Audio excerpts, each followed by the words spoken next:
Welcome to Tutors to Life podcast, where we research life so you don't have to. Episode 207. Mm-hmm. This is your host, Shaun Tudor. And this is Sam. And this is Ryan. There we go. Love it. This will be a tutor talk episode. Hey, this is going to just come out on Monday, and you guys are going to enjoy it. Okay. We're talking about fasting.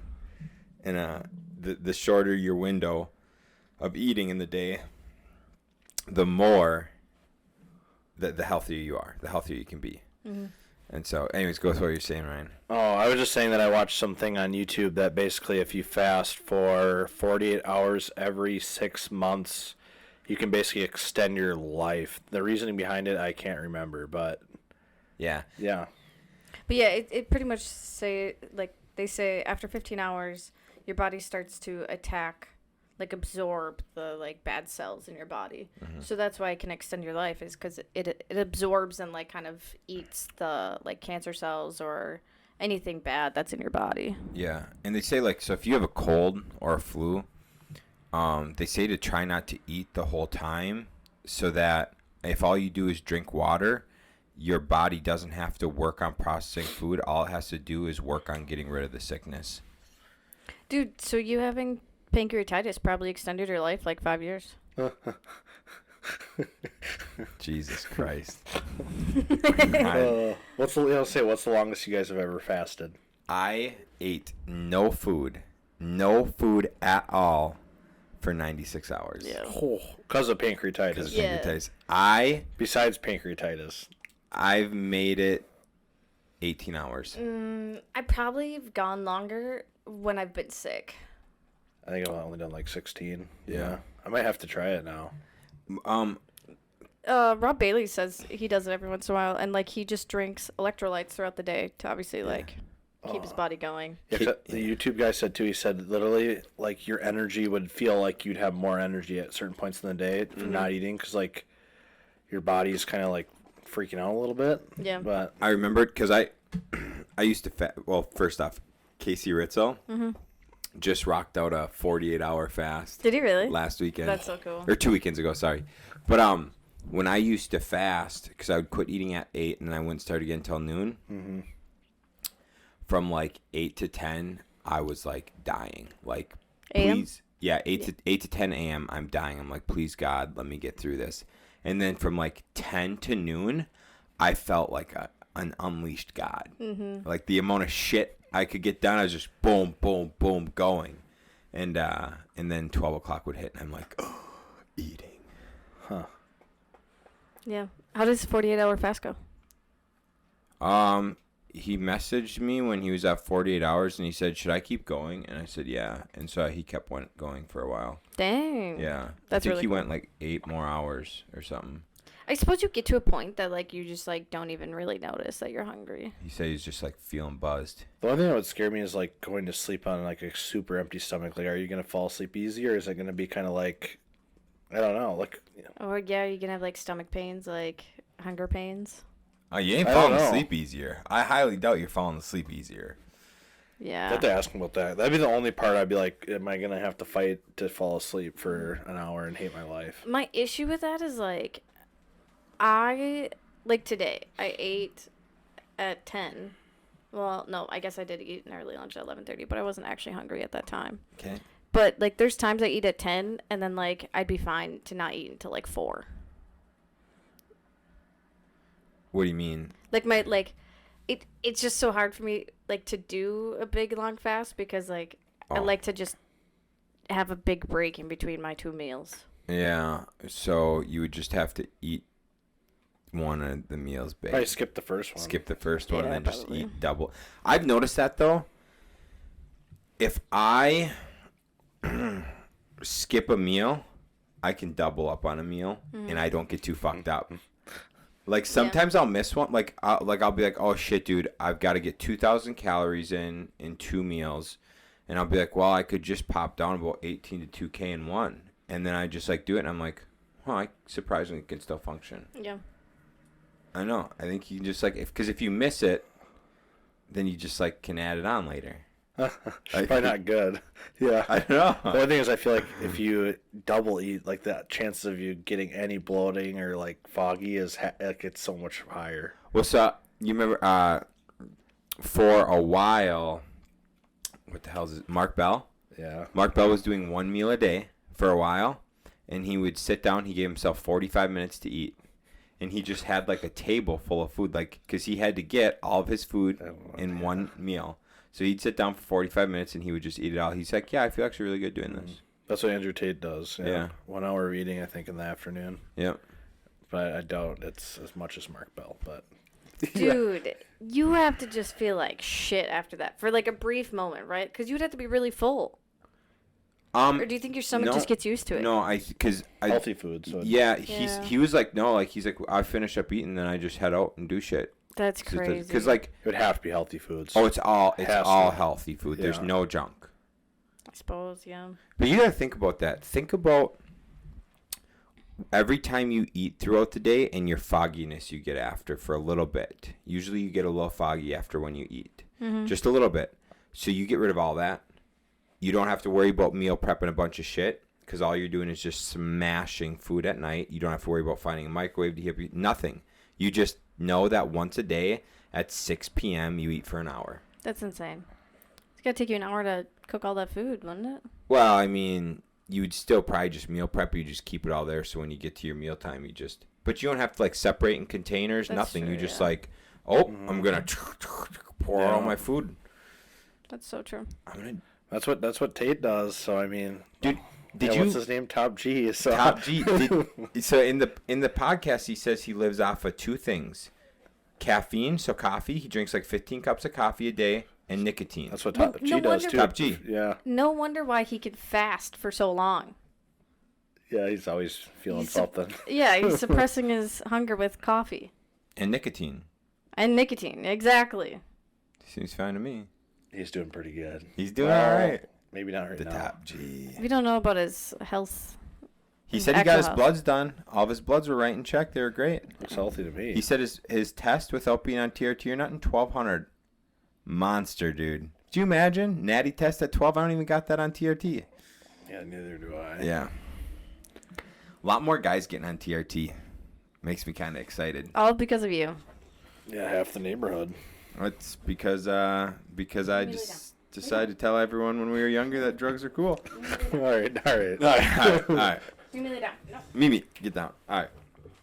On to the continuing. So anyways, I think it would be fun to try moving to even doing like a 6 hour or 8 hour eating window just to like train yourself to that. Because then you're getting in 1 to 3 hours of the benefit after the 15 hours. Mm-hmm. And then if you can just work your way and take that down to even like 4 hours. If you just had 4 hours to eat in, so you get 2 meals in. Yeah. Maybe. I really like creamer in my coffee. Sorry. That would babe. be the hard part for me, but yeah. Wouldn't even affect me, dude. All you guys in your cream. Splash of milk in there Dude, at least or something, but I usually like to do like when I pour my black coffee, I like to do another pour of black coffee. yeah. And then I just Like I've given Duncan like $3,000 in the last year, so It's so weird because I love dark bitter chocolate. I just can't do coffee. oh my god, it's so good. I've gotten better at not having like the tasty creamers though. yeah. My creamer now is pretty no plain. no flavor anymore. Yeah. Yeah. That's good. Mm. It's fun. Cool. What else we got, gang? What we were talking about Gang, something gang. else. Oh, property management. We don't have to talk about that. Yeah, property management Oh my is God. not very fun. What's that thing, Sam? What's what thing? This? Yeah, It's a light, but I need an adapter for our router to make them fun colors, cool. Fun. and then it'll light up our bookcase, and well, I'll probably put something there. Okay. Mhm. Yeah. Property management? I don't know. Property management ain't dope. I guess the only thing I could say is I watched. Did you watch the live with Logan Rakin or not yet? No. Shaun watched it, but Yep. the big thing I learned, I think, that I am struggling with so bad in property management is that we don't have a commander of the ship, and it's like all of us are kind of sticking our feet in, so no one's treating it like a business. So basically, we're just letting so much stuff fall through the cracks because it's like not one person's responsibility, like all of it. Mm-hmm. So it's just You ever kind of doing like I'm setting up the systems and kind of like slowly handing them to Brooke as I get them done. Mm-hmm. But it just takes so much time and working my full-time job and doing that. It's just a lot. I don't necessarily think it'd have to be like it's your full-time job, but I think it has to be like I'm responsible for it. Like that someone has to like care and be responsible for it, and then you're good. But like us right now, we have everyone's doing something else and no one's like overseeing it, and it just slowly just I don't know. It's a mess. Yeah. We've had it because on Tuesdays, me and Brooke take half days from our jobs. And then Shaun's always in the office on Tuesdays. So it's been really nice because then the three of us will kind of meet up and be like, okay, what's happening in property management world? And pretty much just Brooke and I doing our part and then telling Shaun, like, okay, this is all the maintenance things. When can you get them done? Mm-hmm. So you'll have your roles. Mm-hmm. Mm-hmm. For the most part. Which is good. Kind of need that. I just hate people. I really hate people. That's my problem. Yeah. Yeah. I don't know, dude. I don't even... I genuinely love people. I know. This is why it's perfect with me, you, and Brooke. Because you and Brooke deal with the people. I do the behind-the-scenes system stuff. It's great. Yeah, I generally like people a lot. The thing that gets me going, dude, and this is like my biggest issue at the gym, is like there's so many... I mean, it's just like what we talk about all the time on here. The level of people that are like bitches now, it just fucks me up. Lay down. Yeah. Don't. I just hate the people that are like, their main mindset is just straight to negativity and like, straight to just downward thinking. But we just have people that don't respond to the questions we ask. Oh yeah. Yeah, I don't get a lot of that. But what it comes down to, right, is like it's your threshold, and we've grown into this. Your threshold of like what is actual stress. That's so true. Oh my gosh. Because dude, the normal person going to their like 8 to 4 job, if they have to like do an extra task in the day, they're like stressed, anxious, or like they blow out a tire or something, stressed, anxious, can't handle it. Our threshold for stress is like, so someone died, and it's like, all right, like that's just kind of life. So like, what's next? Oh, well, also this is burning down. Your car broke down. Oh, and also these people didn't show up for work, and the work they were going to do is actually the wrong type of work, so we need to get someone else there. And it's like, oh, well, that's all right. We're just going to figure that out. And most people would just like... Mm-hmm. That's what I have Shaun for. Yeah. I'm just like, Shaun, this is the issue. Solve it for me. I feel like I stress more about like the thought of something happening versus it actually happening. Because like recently at work, we had someone that literally got into an accident in a vehicle that was not theirs. And they were not supposed to be driving it, but I'm probably going to end up paying for it. Uh-huh. And it's like medical bills type stuff that's really expensive. But now I'm like, okay, like we'll just fix it for later. But like if you would have told me that was going to come, I probably would have had a meltdown. Oh, yeah. Like, the thought of something happening is always what messes with my head. But that's always been my thing, I think. But I always relate it to this. I relate it to our first meeting with Inclusa. Yeah. I was like nervous as shit. Like, oh my God, this decides our life. Like freaking out. And now like nothing of that even matters. Like nothing. Yeah, I mean, you met with like the head honcho of Inclusa, of like the Eau Claire Inclusa, and you're just like, yeah, whatever. She's my best friend now. Yeah. Dude, like by the time we started meeting with her, it didn't even matter. Like we had been like 3 years in business, had already been punched in the dick like probably 70 times. That by the time like we got to like, oh hey, we're having quarterly meetings with head honcho, we're just like, okay, cool, sweet, whatever, sounds good. What time? What's gonna happen is gonna happen. So yeah. But so Andy Frisella, talked on his podcast. They asked him about like if he could always do what he does now, and he's like, Andy at 30 would die running my company now.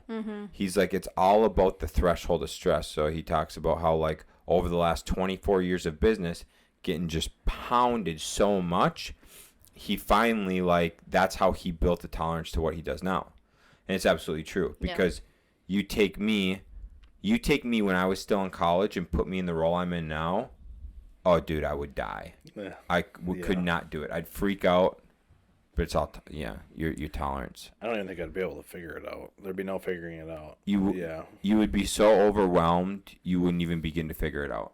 Your brain would like fry. It would shut down. It'd be like a safety mechanism. I feel like that's business, though, in some senses. Yeah, finding solutions. But I just remember, like, how many problems did we have, like, that we didn't even know were problems? Like, every document that was created, we didn't even know it needed to exist. Like, think about that. Like, dead.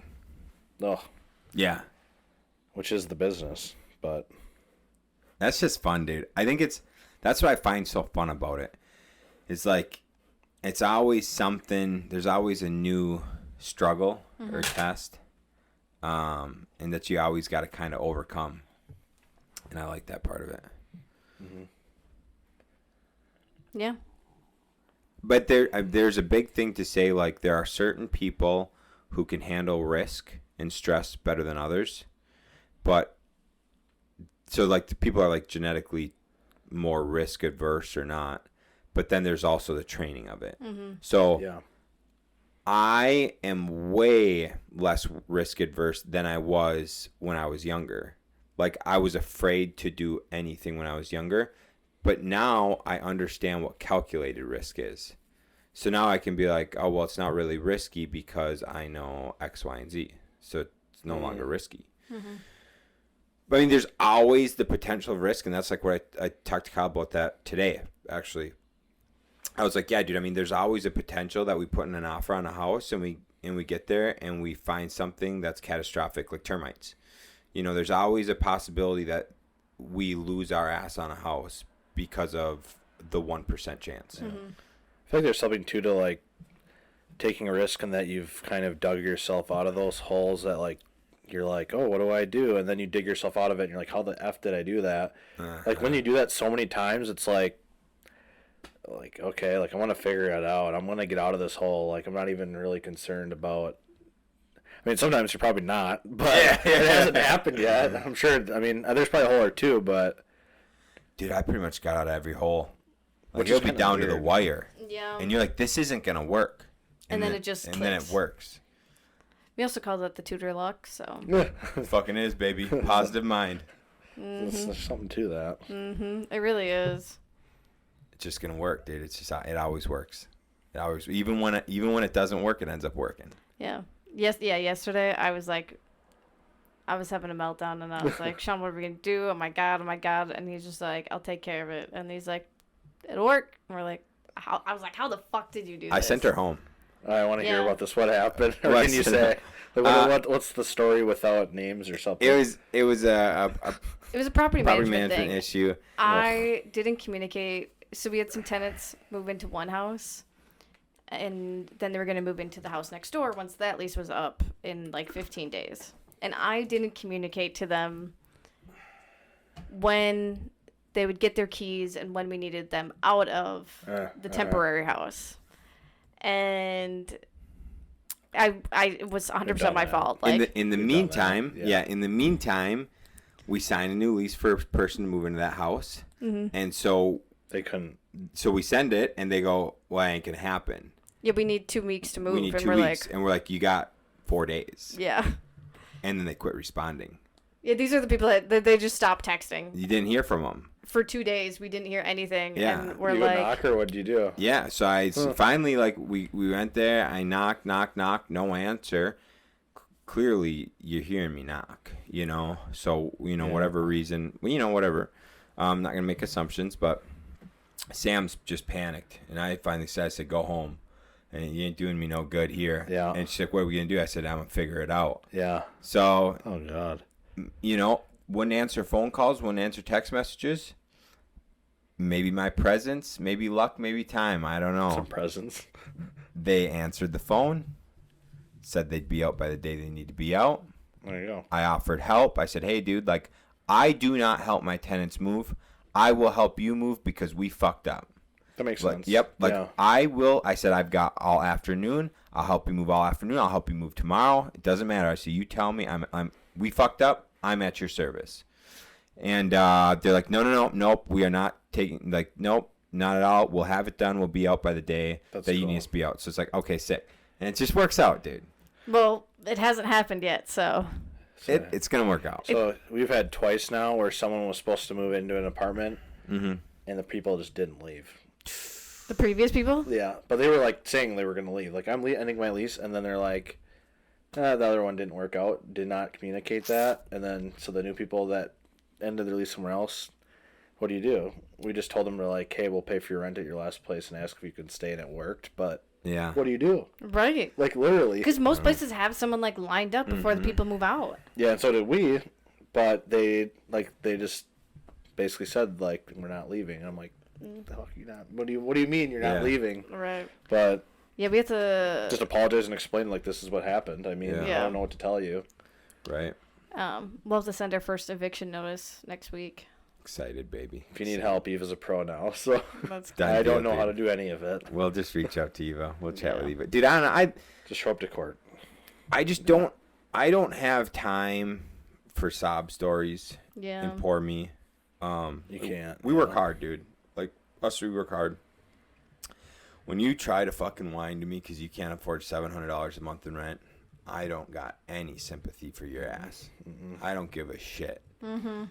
So, I'm just excited to send it. I've wanted to send it for like ever. Were they just behind on rent, or what was the main? Or They just won't- not paying? Not pay. Period. Hasn't Well, paid then once. you know a choice. Yeah. It's And they done. took 3 weeks to sign the lease and send it back to us? Yeah. Yeah, at that point you're done. Yeah. Yeah. Done. Yeah. Yeah. Yeah. Yeah. And the only reason that we were able to buy the house was because they weren't paying rent before So you we knew even when you're bought coming it. in that there's high potential. Yeah, so Yeah. it's a flip property. We knew coming into it that like we had some shit. Did I ever tell you the story I had on Pershing? What happened? So I was gonna evict some people because they wouldn't leave. Blah blah blah. 30-day notice. We were gonna flip the house. My only Yeah. other flip besides Sunray. The guy the day before the eviction got they were gonna come serve it. He's like, I'm gonna gut the whole house, studs, everything. He's like, you're not moving in. I ended up having to pay him $2,000 to leave. Wow. But he was like running a drug house out of it. He's like, I'm ripping the plumbing, I'm ripping the electrical. He's like, we can play games, and I'm just like, oh my god. And I'm like, what would you do? Was he paying rent or no? Were you No, just evicting no, and flipping? no it? rent. Okay. No, the lady hadn't gotten paid in like 9 months. Oh, wow. So it was actually a contractor that went on drugs. So then he knew how to. Yeah. That's insane. Like, to Yeah. be like, oh, want to play games? You're the one not paying rent. No, What but- games are we playing? I was Yeah, like, dude. I was actually kind of confused. I was like, what do you do? I'm like, I'm just gonna pay him. Yeah. Oh yeah. Get him out of there. Pay to get out.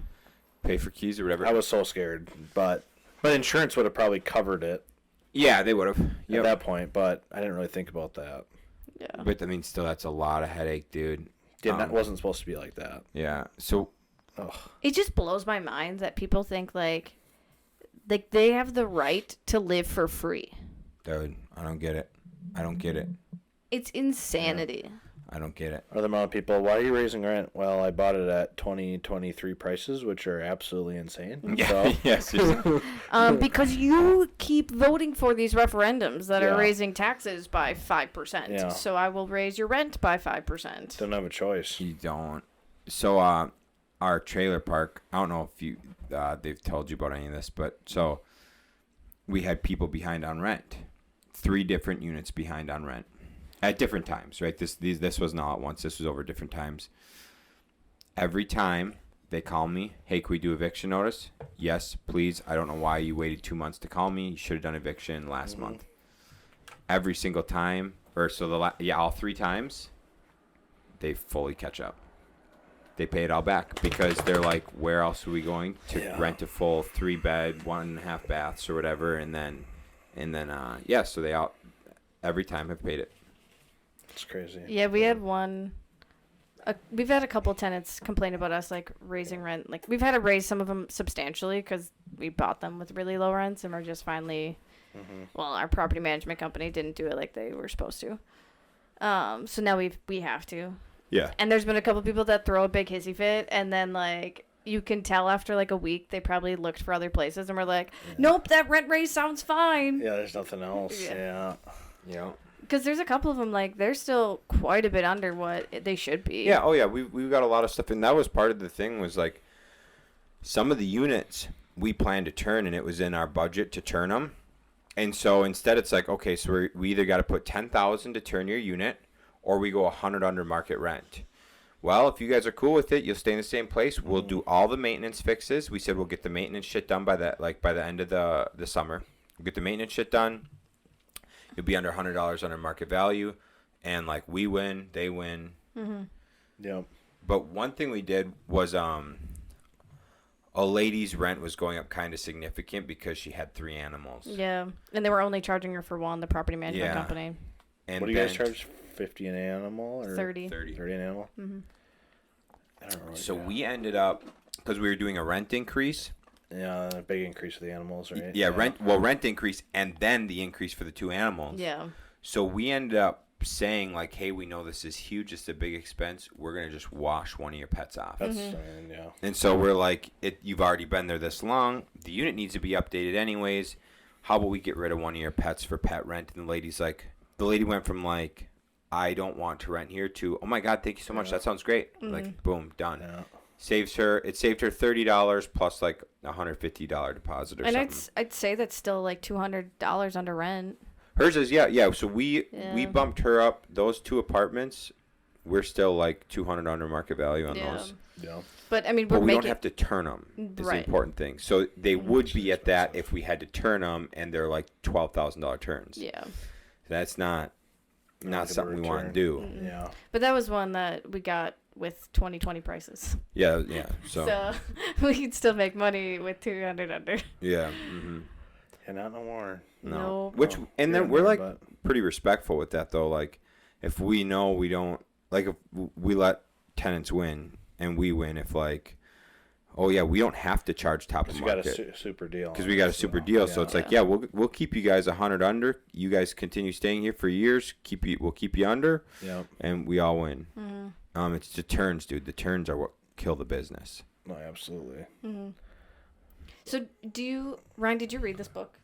I haven't read. The Time Wealthy Investor. No, I haven't. Has Eva read it? Yeah. Okay. Yeah. That's I haven't read still. Every time it's like Rich. Have you read Rich Dad Poor Dad? I'm like, no, I haven't read it. I've actually never read it, just so Really? you know. Sean's like giving you the glare of death. I haven't read anything. I think I started listening to it, and then I just stopped. Because Shaun just tells me everything I need to know. Dude, I think I've read like a lot of books. Yeah. Like I never read books so before all this, right? No, before Sam, I never read books. You read books forever. Yeah. Well, I started in high school, and then I was just addicted to it, and then I got Shaun into reading. Yeah, dude, I thought reading was was for the younger. week. And then like I started dating Sam, and she's like, read this book. And I was like, okay. And then I was like, oh, this is cool. It's good for you. And I never stopped. So Mark Delfini says to like raise rent like $10, $20 every year. No matter what. Yeah, you always have to do a little raise. And I'm just like I'm so worried with all the ones that like are still under, like raising it $10. I don't know.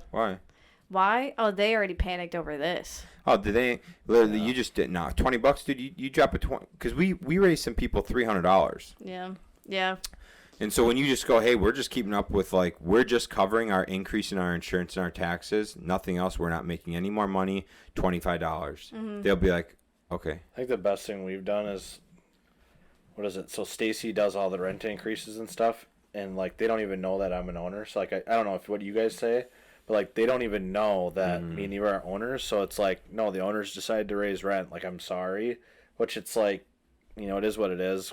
Look at that how you want to. But, like, they can't really get that mad at Stacy in the moment because you're not the one making the decision to raise it. That's what we try to do. Because otherwise, I mean, Yeah. makes Brooke, sense. I think Brooke does use that route a little bit, I think Yeah. it's smart. but a lot of our tenants know who we are, so Yeah, it's Yeah. funny. It's funny because I'm always like, oh yeah, like I work with Brooke, and Brooke's always like when she's talking to someone, yeah. So I my work for boss, her." Shaun, yeah. And I'm just like, oh, damn. Yeah. But I mean, when you put it that way, you almost build a better rapport with people because Yeah. they don't see you as like a dominating figure or whatever. Yeah. They see you as more of like a level playing field. yeah. But God. Yeah, one thing I wanted to ask, and this is completely different, but I wanted to ask just the business vision of, because I don't think you guys really talked about that in the last year, Tudor's transformations now. yeah. Just kind of hearing the change, because I mean, I know it from 2 years ago, but I don't know it now. Well, I maybe do, but. Yeah. So yeah, that's me, Sam, and Kyle are still working on it. But I guess ideally, how I see shit and what I would like to happen is so like vision of the business. I like to see it in a couple different roles. So we got long-term / property management. So that's kind of like one little role of the business. And then we got like contracting and then flipping. Or so like customer work and flipping, which I see customer work and flipping almost in the same bucket. There's two buckets of that. There's marketing and then there's the work, right? And so I guess my like perfect way I look at it for my is we'll have like Sam in charge of property management, long-term stuff, Kyle in charge of contracting and the work getting done, and then I would be in charge of sales and like the face of the business, the relationships. And that way we have this like little bucket where I don't have to worry about figuring out property management shit. Kyle doesn't have to worry about figuring out marketing. I don't have to worry about going on site to do the job, you know. Or like watching the guys. Watching the guy, because that, going in and watching the day-to-day stuff, dude, I was telling you that, I fuck up the flow. When I go on site, I'll start a project. Hey, guys, what do you want me to do? I'll start a project. Then I'll get a phone call. Hey, can you come check out a house? Or, hey, we got this going on. Can you meet me here? And it's like, shit. And so I'll be like, hey, guys, you know this project you just gave me that's supposed to take me all day? I'm halfway done. Who wants to finish it for me? Yeah. You know? And so it's almost like it's kind of like what Mark Delfini talks about is like only having one singular focus. And the book Grit I'm reading is about that too, of like having a singular focus. So if I only got to focus on relationships and marketing, and then Sam's focusing on property management stuff and systems, Kyle's focusing on contracting, and then we'll have like, ideally we get some executive assistants in like Brooke. Executive assistants doing our scheduling for us, telling me where the hell I got to go, coordinating between Kyle and I on like when do subs need to be there to be scheduled and shit like that, to just make it an easy flowing system instead of me always having to like me and Kyle having to like call people to schedule them, try to work out meeting with them and all this shit. It would be so much easier if like we just go, hey, we're ready for in 2 weeks we're ready for drywallers, and Brooke can make the phone calls, set it all up, all that shit. So I guess vision, I would like to do a mixture of customer work and flips, and then I actually like the idea of doing more customer work than flips, because it allows us to then hold more of the properties we buy. So if we get properties in, like actually keep them. We can keep them. You know, because if we're getting income on the other side, we can actually start keeping some of these instead of like, fuck, we got to sell another one because we need income. Yeah. So that's the why I like the customer work side so much. But I don't ever want to move away from flipping and like burring, because, dude, that's the bread and butter. Yeah, That's customer work is just a good filler yeah. for time, or like we have a couple subs that as long as we keep them busy, they'll keep working only for Shaun. So that's when the customer work has been really nice, is because then we're keeping them busy. What is it? I think I already know the answer to this, but have you guys like designated? I mean, I think the leader kind of is Shaun, obviously. That I can kind of see that. But have you like designated that or said that or like made it known? I think me and Cody have struggled with trying to force like who runs the company, and like as a partnership, like I think we're pretty damn good at partnerships, but like saying like who makes the final decision. Besides, like owners still have to talk and agree, but regarding. That has never been talked about. No, really. We've kind of just still been. I don't know if you have to yet. Yeah, Right. we're all like been just naturally doing those positions anyways, because like Shaun just has been overseeing everything. Kyle's been on the job site making sure all that stuff gets done, and I've been doing all property management. So we haven't really had to discuss it a whole lot because it's been very natural, which has been nice. Yeah, I see what you're saying though, because like long term, there will kind of need to be. I feel something like that. Like me and you struggled a little bit more because like most of us are more leader-ish, and like there's always like a little bit of tension, like just a little bit over like big decisions where like like Cody will like bite if it's like something he's like I'm firm in this and like I like don't believe in what you're choosing, which is like 1 in 100, but like he's like hey like you're in the best interest. He'll give me feedback and it's like whatever Ryan says goes, but it's like there'll be one in every once in a while. I'm sure Kyle's the same way. It's like, nope, we're not doing that. Like, I'm not in. Yep. But I feel like that, honestly, with stable living, like, it almost makes it a lot less stressful. Yeah. You guys, I don't know if you need that, but I just was wondering. Yeah, I mean, that's where you and I always did have tension in that because we're both the entrepreneurs. Yeah. We both have, like, the same personality, like the same personality style, like the dominant and the influence.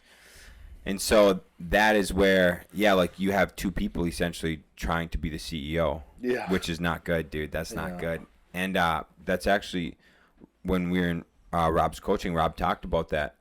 Him and Dana sat down early on and they made an agreement. Rob called all the shots. Damn. Dana followed. If Dana ever had a qualm or like a concern about something, she could voice it. And he would listen to her. Yeah. But she's only allowed to use that on big gut feeling decisions. She's not allowed to do on like something little that could lose him a little bit of money, something that might like be low rocky water. Yeah. She's only allowed to use it on big things. Is she able to like put her foot down? And he said that's how they've been successful business and relationship for the last 16 years is because he drives, she rides. Yeah. And that's how it goes. Yeah, it works really good for me and Cody. And the thing is, like, when he does do that, I'm like, oh, shit. Like, I need to flip and listen. Like, I'm definitely off my rocker, most likely. If he's, like, saying, dude, no. And I'm like, I'm probably going with you because I'm like, if you're this firm about this, I'm probably off kiltered a little bit. Right. And it's definitely happened. That is nice because, like, yeah, you two were both always just, like... Because there's certain clients that you two both would be like, no, we totally should do this. And I'm just like, no, we shouldn't. But because you both were so gun-ho on all of it, it was just like balls to the wall. So that is nice that like you and Cody have a little bit of a difference. Yeah. Well, that's like you look at the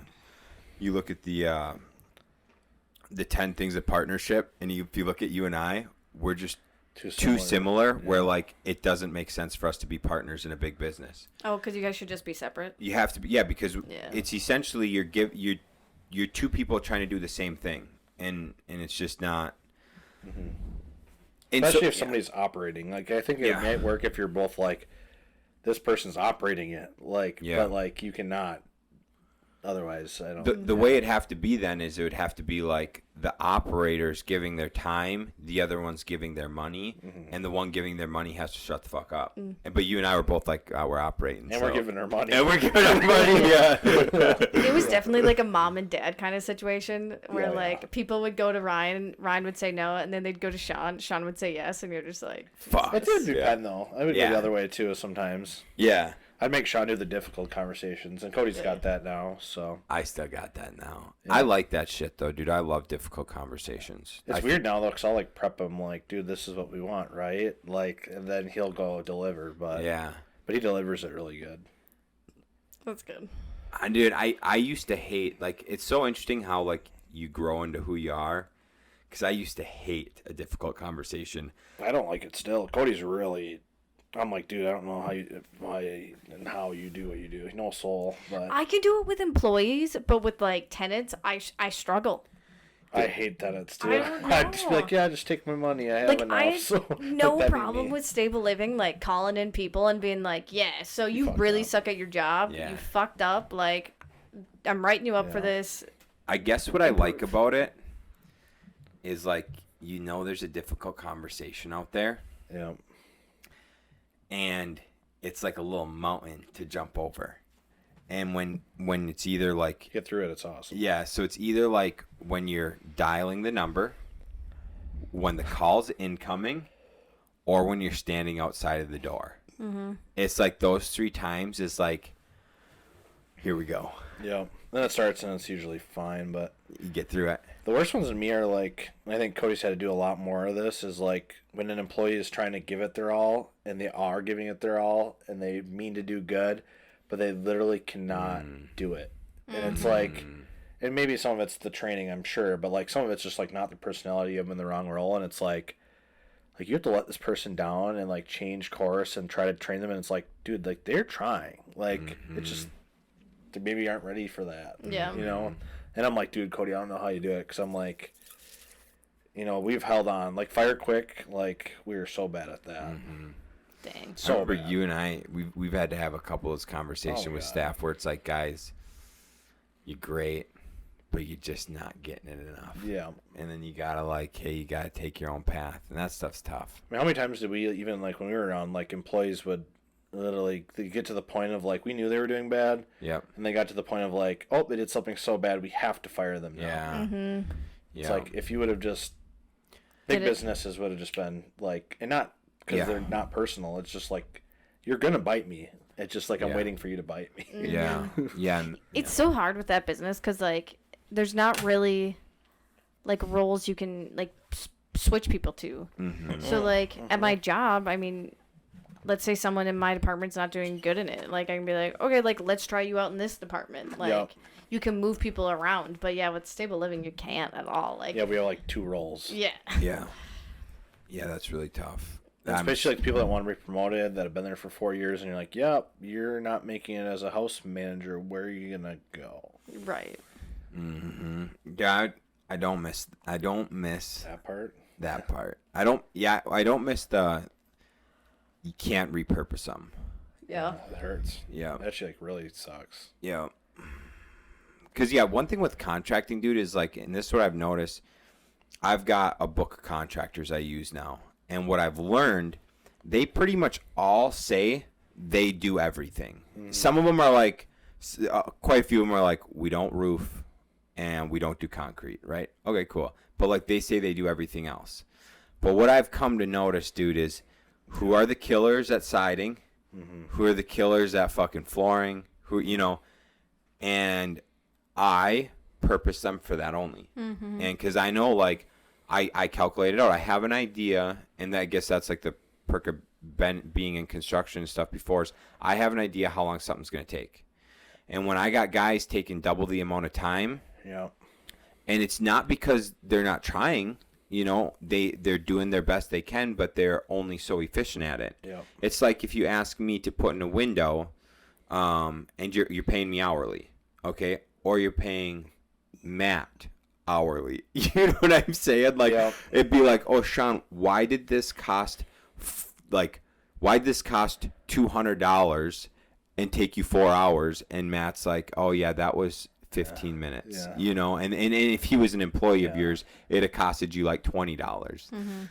I think that's like any business, like raking. I mean, is a proof of that is like everyone has their like role. So it's like, well, why is he so fast at what he does? It's because like they treat it like McDonald's. Like everyone does one thing and like just works. Like Dude, we had a guy that works with us. Great guy.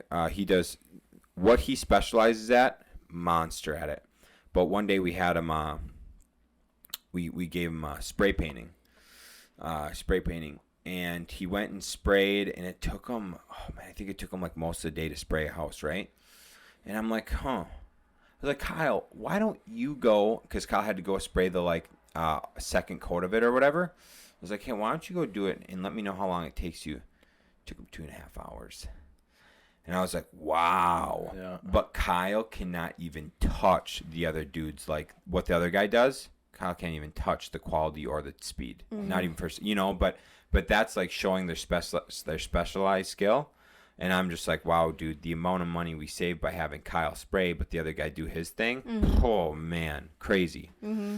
Crazy. Well, that's like, even just like finding people their happy place. Like, you have some contractors that can do everything, but like, they like working outside. So you only give them all your outside stuff because you're like, they're going to be happier there, which if they're happier, then they're going to be faster at it. 100%.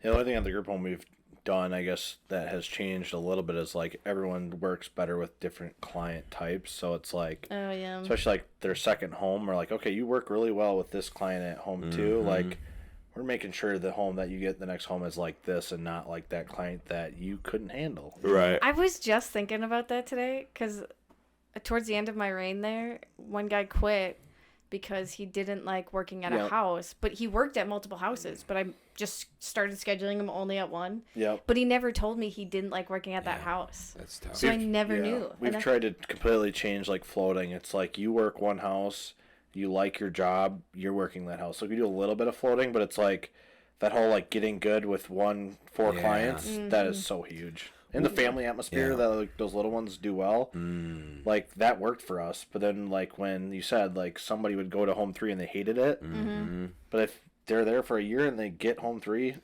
leave them. Yeah. Like you're doing a good job. Definitely. Yeah. It was just, that was such a... It was a battle. The hard part is though is when you need a shift filled. You fill the shift. Yeah. That's so true. I think that's why we had, like, why I did float with so many people was because we had people call in. Yeah. Dude, the amount of people that called in was absurd. I bet you it's nowhere what it is now. That's pretty bad. Now is way worse than it was. I can guarantee you now it's The way thing worse. is, I would say like day shift and our night shift is not bad. It's the weekends that always bite you. Yeah. They always will. We have 3 people on call now at a time, so that helps. Oh, my. Wait, no. Technically, we have 5. Damn. 2, so we have a house manager that's the main on call for the adult family homes, and then an MIT, which is the night person that's a shift fill, and then Mitch, Cody, or John are back up to that, so they're kind of on call, and then CSL, it's like 7. So they have 1 CSL worker that's a supervisor on call for each program, so 1 in CSL 1 in CSL 2, and then the director or the assistant of the director is the backup on call for their program. So there's 9. Oh, my That's like a grand a weekend. Oh my god. I was going to say, you still pay them? Yeah, we all pay them. Yeah. Wow. You have to. You because have to. Yeah, you have to. Wow, dude, that's wild. The shift fill though, and the group home side, I think they work every single weekend when they're on. Yeah. Call. They don't because you're the first one. Yeah. You have 9 adult family homes. There's going to be 1 call in. We also, I don't know. So now we do from Friday 5 p.m. till 8 a.m. Monday. So if they show up at 5 p.m. on Friday, you're good for the whole weekend. You're good as long as. Cool. Dang. Yeah. But yeah, those are so hard to get people to do those. The weekends where there were broken shifts was worse. Way worse because it would be fucking Saturday at 9 p.m. Someone was supposed to be in and they didn't come in. You got 3 beers deep. You're like, motherfucker. So the worst thing now, though, is when someone doesn't show up and you have to be like, yeah, you have to work 63 hours straight now. Yeah. Yeah. That's good payday, though. It's $900. It's good payday. That's good payday, yeah. Dude, I've thought about that so much. Back when we were in college, had you said, hey, dude, you want to work 2 weekends a month and you're going to make $1,800 and all you have to do is work 2 weekends? Sign me up. All week long, all I'm doing is training. Come on, baby. No, I think I would have done it too. I would have worked for sure 1 because that's more than I made back then. I made like $1,000 a month, so you could have worked 2 days. Mm-hmm. I averaged $1,000 a month, including military pay, which was $250 of that. Yeah. So like, dude, like. Wait, was that before or after you started the group homes? Before the group homes. Oh, okay. Yeah, so I mean, dude, so I guess I averaged During like 15 G's a year. So yeah, I averaged $1,000 a month. But you're telling me I could have made that in one? Oh yeah. That's what we made, dude. You remember? You did that too, babe. I know. That's I'm like, is that? How do you survive? Is How the the question. We fucking made. I mean, obviously you can't survive. Dude, I don't know if you can survive on that now. In college housing you can, because I saw a couple. room or something like that. Yeah, I saw a couple rentals up today for college housing, and they're still about $400 a room. Food's Yeah, the gone. GI Bill. That was like $360. GI Bill was there, baby, man. That was Do you like ever wish you stayed Christmas. in? No, Fuck no. You Hell can't go. no. You can't go back in, right? I don't know. Oh. Oh yeah, I got kicked. Well, I didn't get. I got medically released right at the yeah. end. Yeah, I don't think I could go back in. Bro, I don't know what it would. For wartime, I could, but Yeah, No, I yeah. just don't think I could do it. Physically, yeah. I would have to bring something with me. If you Same. Yeah, imagine though if you go overseas, right, and they don't let you take that with you. Yeah, okay, I'm a They have casualty. I'm dead. Yeah, bro, I'm a liability, dog. I just went from one of your best soldiers to one of your worst, just like that. Yeah, they have to because it's prescribed. Yeah.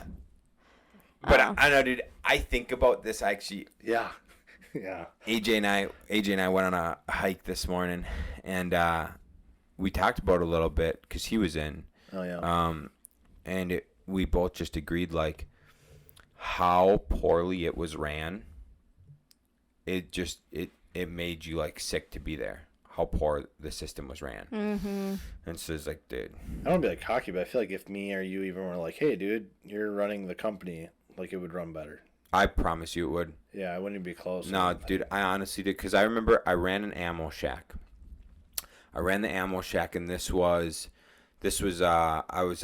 was when I was a specialist, but they had me in the role of the squad leader, and I ran the ammo shack. I had my whole squad underneath me, plus a couple guys. So I think we had like 7-8 guys in there, and me. We run it all night long. Didn't mess up one thing. At the end of it, multiple of the guys were like, "Thank you, Shaun, for that." And I was like, "For what?" They're like, "This was the best drill weekend we've ever had." And I'm like, "What do you mean?" They're like, "No one's ever like been nice to us. We actually enjoyed work." And I had like sergeants like, "Tudor, how the hell did you run the thing so well? Like that was ran really well." And it was like, "Oh yeah, so what I did was this crazy thing where I was nice to my guys and I rewarded them." It did treat them like shit. And I didn't try. I got them Gatorades and shit. And I'm like, "Good job, guys! Like you're doing a great job." And like, but I had no fucking headaches that day, you know, or that section we had.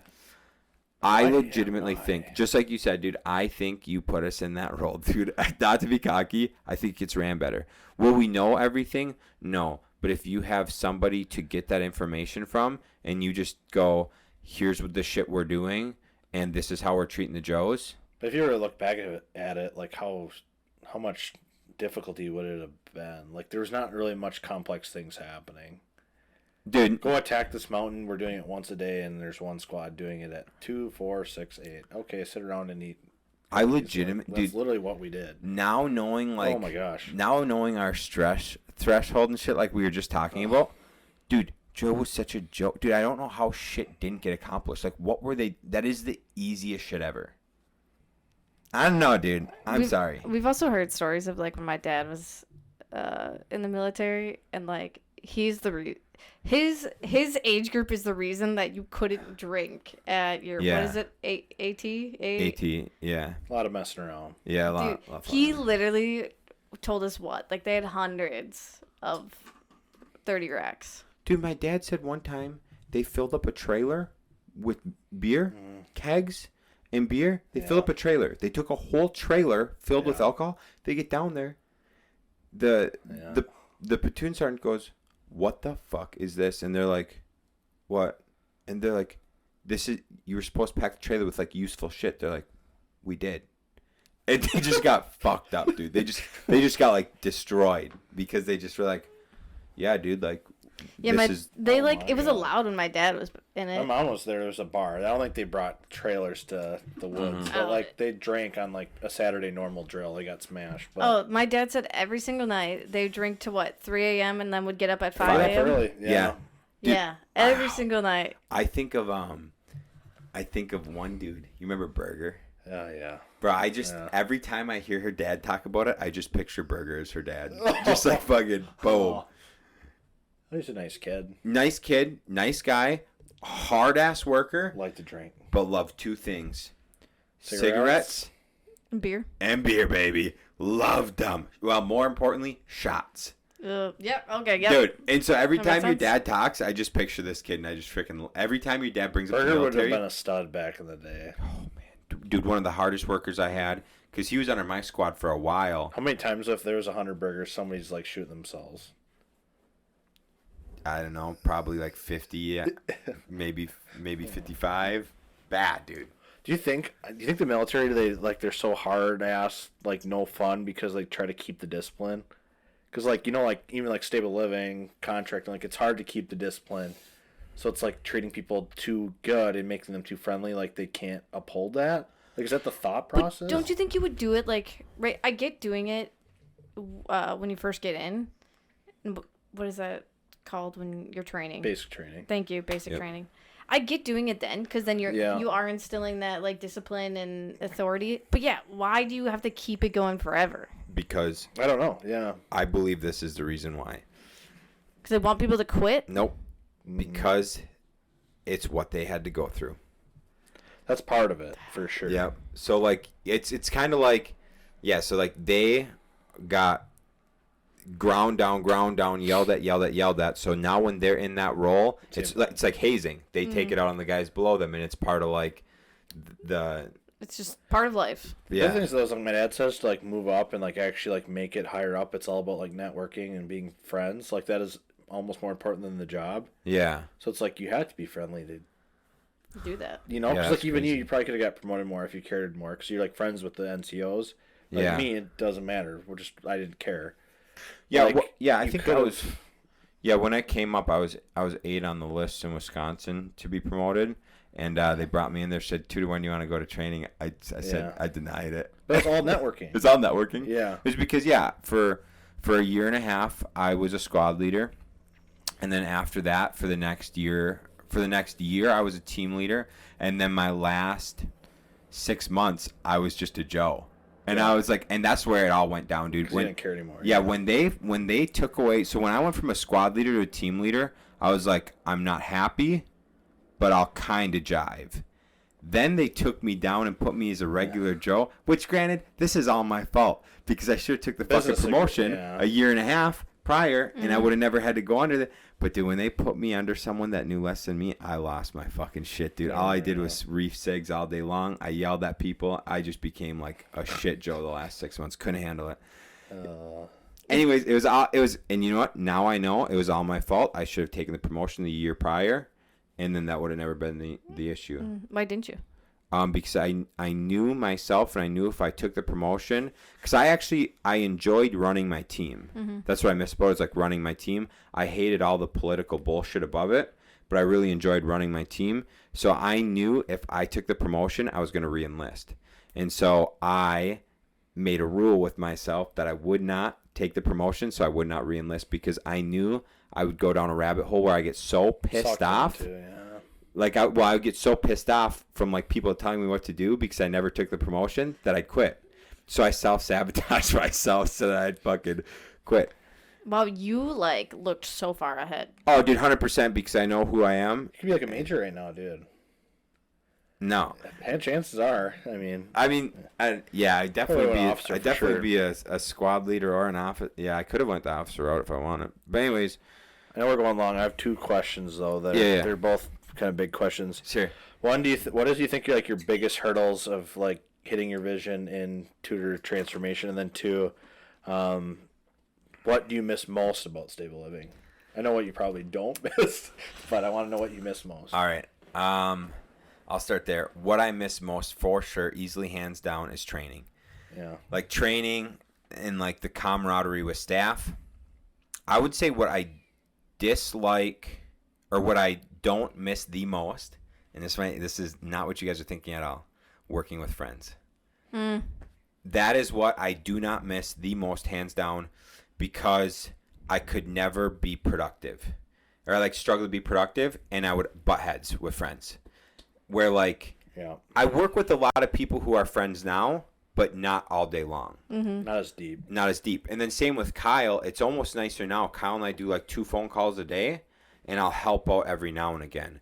but I am like very diligent on staying separate now. Like I don't really want to work too much with Kyle because I know it's gonna like be 3 hours of talking and 2 hours of working. Well, yeah, and then I'm gonna be really mad because I didn't like work and I just fucked off, and like because you and I would do that all the time, and I'd go home so pissed off at myself, and then I'd end up taking it out on you like 2 months later because like it's fun to hang out and chat, and then so yeah, that's like what I don't miss the most. But what I for sure miss the most is having a big team, training, and like helping like people get better is what I miss the most. I think me and Cody do really well with that because me and you were owners, and I think we talked about like goals and vision and all the time. All the time, daily. Me and Cody maybe once every 3 months, but I think that's because like Cody's so in operations that it's like that's what he did first. So he's like he wants to talk about that more, but he's just like, dude, I'm like I have enough to do. If we talk about that, you know where it goes. So this is absolutely perfect what you just said there, because that is the number one struggle for reaching the vision is Kyle's too much in, like Kyle's like fully in operations all the time and like not big picture, which is his like personality. Cody too. My personality and your personality is like vision fucking like what's 10 years, you know, let's like what's out there. And so the biggest thing right now is like getting pounded down like what the for sure goal is, and then like because once we have the for sure goal and it's agreed upon by everyone, then we can actually split, and then we don't have, and then almost like wait, come together. Yeah. Or do you mean split as in like split you do your our stuff? roles? Okay, yeah, and then it. we don't have to, because my big thing is not working too close to him, and that's why like you working at the office and stuff, like I really, besides Tuesday, I don't work alongside you much. No. And I got to pretty much roll solo. Unless it's a training or a meeting, I can't be around too many people. Doesn't matter who it is, I'll end up hating them. I have to roll solo for most of my day. I agree. I'm the same way. Yep. Like maybe like 2 hours I'm with Cody and Max every 2 or 3 days. Yep. Yeah, Samuel, what do you miss most, if anything? I honestly, creating systems for stable living was so easy. Yeah. It was just like such an easy business to be like, oh, okay, like this is how the chain of command has to go. This is what we have to do, blah, blah, blah. None, so. Huh? We also had none. We didn't have anything. Right. But it was so easy to see all the systems for stable living where like property management, I'm just like, fuck, where do I even start? Should grab those raking SOPs. Oh, yeah, dude, I got to find those. We got them somewhere, don't we? Yeah, I believe we do. Yeah. Yeah. So that's my only... I do miss that part of like stable living. I do miss like the residents. They were so cool. I agree. Yeah, I miss some of the residents. Yeah. I should go visit someday. I know. Yeah. We have a lot of the same ones. Yeah. That's cool. That's fun. There's one I will not visit. Let's not say their name. But Yeah, we're not. Well, yeah, saying I'm not that. going Yeah, to. yeah. I remember those laws. But Cool. yeah, the systems are so easy to create. Even Shaun's construction systems are like I can't picture them as easily as I could. Also for didn't stable. do the job though either. I think like you did the caregiving for a little bit, Right. so you like That's could true, start yeah. to see it. Yeah. That's very true. Ours is now is like all the policies and procedures, and we're going all on the computer. Like our book is going in the computer, where like they change it updates, but like they can't like I don't know. It's all going digital. I'm not even really a part of it, but it's a mess. Like Mars are gonna be on the computer. Yeah, it's what Cody was telling me. Everything I was He's like, so bad on the computer. honestly, I'm like surprised it took that long that you guys are doing EMAR. Dude, we're like everything, and it's gonna take a year. Oh yeah. Yeah, it's going to be a brutal process. I remember when we were first offered it like 3 years ago, but I was like, dude, this would just... I wish we did it then. Yeah. Because we would have... Yeah. You probably would have done it all. But that's something we talked about. Yeah. We talked about that in a previous podcast. Is like the systems, like the electronic systems. Like find one early on that you like. Oh my God. And that will work forever. Because like my company right now, they've been like, we've been looking at options for other like systems. You're so big too. Oh. Yeah. And so like it would be, some of them are like you have to completely redo your inventory system, and we're just like that would take too long. Oh. Yeah, it hasn't been good. There's been a couple things that they've been able to change, but like I've had to look at a couple programs. I'm just like, no, like this is gonna be more work to change it for an equal product to what we have now. I think you're at the perfect point for property management, though, to create that stuff. Because, like, we've grown so much in a year and a half. And, like, if we would have done it when we had 30 or 40, dude, like, we just caused ourselves so much pain, like, that we're going to have to eat now that, like, it's just, like, I get why all these companies struggle, like, too quick. Yeah. And that's we've mentioned a couple times on the podcast, I'm sure you heard, but that's why, like, I am not pushing to grow right now. I just want to figure out property management and figure out, like, flipping and customer work before ramping up, because I want to make sure I have, like, a full grasp and Sam's got the systems down, so then we can, like, go nuts. I think flipping, you could that'd be the only thing, but, like, property management, dude. Yeah, we'd have to, like, figure out the scheduling stuff quite a bit for, like, scheduling contractors. Oh, dude, It's so hard to find good ones, I think, too. Well, it's good. It's hard to find good ones, but yeah, more importantly, like, finding the ones like I was talking about, good in their roles, and then you need 3 layers deep, because, like, the guys I use for siding, they're booked out until next year. The guys I use for like decks, concrete, all that shit, same thing. They're booked out for most of the year. Like, these things, so you need, like, a couple layers deep, dude. My tree guys. Oh my gosh! We have like 3 tree guys. 3 tree guys. All busy. All busy. Also busy. Like, is struggling to get them. All 3 of them. You want to make sure you're good, because property management, like, we're like 10 days out half the time on our turns and stuff. Like, it's it's like you can't keep up. Yeah. It's crazy. Yeah. So that's why, like, I'm so big on, like, I'm just trying to meet as many contractors as I can. I just met a new roofing guy in the golf course yesterday. I'm going to try to reach out to him and meet with him next week.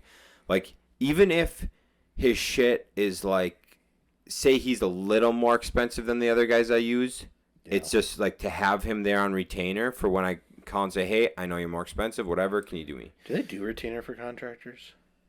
No. Well, no. I'm just saying, like, that'd be so cool if you're like, hey, dude, like, you're taking my $2,000, Shaun, as retainer, or $20,000. Right. Where, like, I fucked up, I have a turnover in 4 days. Like, you need to drop your job, or not drop your job, but just push it. I guarantee it. Well, dude, I brought that up to you 100 times. I don't know why more people aren't just like, yeah, Shaun, I'll drop my shit for you because you'll call me every 2 weeks for work. Mm-hmm.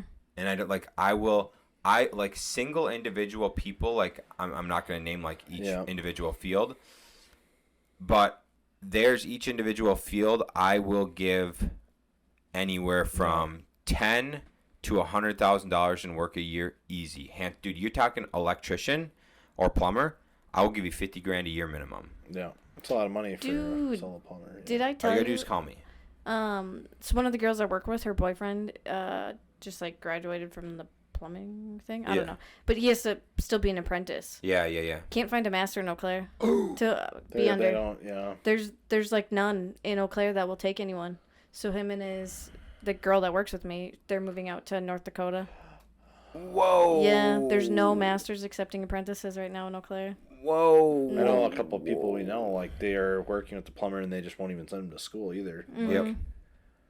Yeah. I won't let them go because they want them to work. But I think, like, his, like, family's, like, from plumbers, but his family's in North Dakota. So he's got to go. Yeah, so I think he's gonna go. Wow. But I was like, damn. That's the trade, though. I think that's trades, dude. Like plumbing and though, electrical. No, bro. I'm gonna tell you what, Ryan. No, fuck that, dude. I'm down in the basement yesterday looking at a house. I look at the fucking crawl space. You got to crawl in. The plumber's got to crawl in to do that shit. And I said, no, dude, that ain't my life. I was watching like a TikTok, whatever thing or whatever, and they're literally like, in 20 years, there just won't be enough plumbers, and you can just charge whatever you want. Like, that's where it's actually going. It's already moving that way, dude. Like, you can just be like, they're ridiculous. Yeah, dude. Imagine like California, where no one likes to work hard. Dude. Like here, like everyone is kind of. A lot of people are contractors. Like, we're rougher, you know. Imagine the places where there's none. Dude, I couldn't. Dude, seeing what some people charge, dude, and, like, but it's warranted because guess what? Like, not all the time, but a lot of times it's warranted because busy. Yeah. And so. Supply and demand. Yeah. Yeah, it's wild. Okay. I have an idea for you two. Okay. Someday in the future, I'll have to, like, set it up and get it figured out. I think we should have, like, 5 or 6 of us down in the basement fucking doing a 3-hour live stream. Okay, cool. As long as there's air conditioning. Yeah, there's AC. It's a lot downstairs. cooler downstairs. Dude, downstairs, yeah. God. Dude, honestly, I'm dying. This stuff, babe, this gotta be like the last one we do up You should here. do, Whiskeria like board 81. or something, and that'd be cool. That'd be fun. But yeah, I'd have to get some stuff figured out. I think right now we could do probably 6 mics. That'd be plenty. Yeah. Possibly 6 mics. Yeah. We'll figure it out. I do, yeah. Something I really want to get into is like, it's tough to do with it being at our house. I want to like start doing podcasts with like the guys that come for Whiskeria. Yeah. That'd be sick. Like have them come the night before. Be like, hey, you can stay in my Airbnb for free. Hop on the podcast with us. Boom. Yeah. But we don't want to like bring people to our house, so. Which I don't know. I guess if we made the basement nicer, maybe it should be okay. Hey, you got a big backyard. You could make a mini house back there. Dude. Start charging. There's a couple houses down. This family has this sweet ass garage that like you can see because it has a big clear door, so there's loft? a nice. No. No. But it's like a. They have a hot tub in there. Yeah. There's a couch. There's a bar. Like Sick. it's super nice. And Sam's trying to get me to build one. I want Shaun to build me one. No, I think it's smart. Yeah. Only gonna increase value.